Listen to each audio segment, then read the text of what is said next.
अरे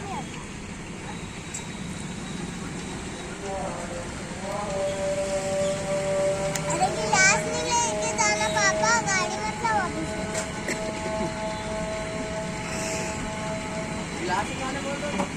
तो बताओ और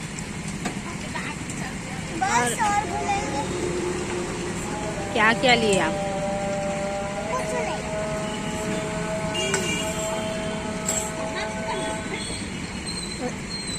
उनको दो।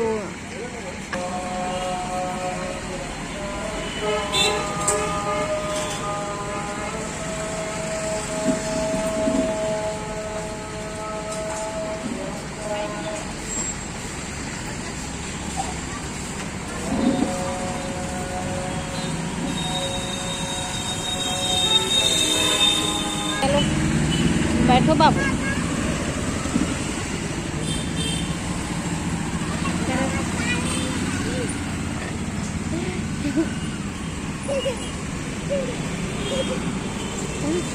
तेरा खत्म ही नहीं है।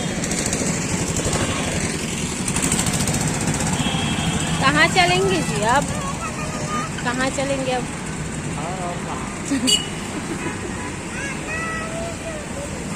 क्या बोल?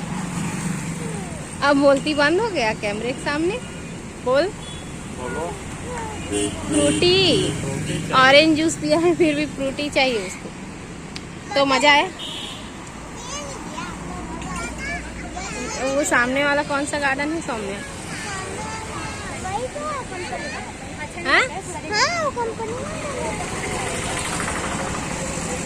चलें जी।